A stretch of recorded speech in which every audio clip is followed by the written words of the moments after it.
Ayan, kumusta mga brad? Dito muna tayo sa aming munting garden sa likod bahay. So, ayan na nga. Mabilisan lang to. Ayan yung mga tanim namin.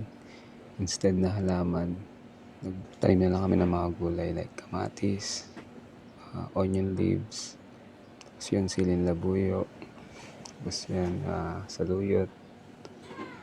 Yan, medyo patuyo na. Tatanggalin na yan, tataniman na ng bago. Yan yung saluyot na bago. Tapos meron din bell pepper. Yan. Yan dito rin, meron din yan mga brad. Nilalagyan pala namin ng eggshell para gumanda yun yung lupa. Kasi dito malalaki na yung kamatis. Yan. Kasi ginagawa namin ng tukuran. Kasi para hindi lumundo. May mga bulaklak na rin yan. Malapit na sila mamunga.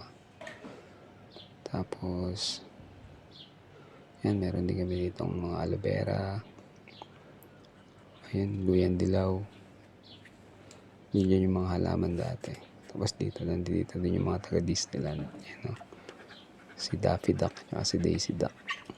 Yan, under construction pa yung Olympic size swimming pool nila. Kaya hindi pa sila masyadong nakakalangoy. Yan, may mga kangkong din dito. Malunggay. Tapos ito, yung paboritong puno ng mga manok. Yan, papaya. Yun, medyo marami-rami na rin bunga yan. Manok na lang ng kapitbahay yung kulang. Tapos may oregano din. Tapos yan, ito nililinis pa lang namin eh. So yung Bermuda hindi pa siya ganong makalat. Kaya ganyan pa lang.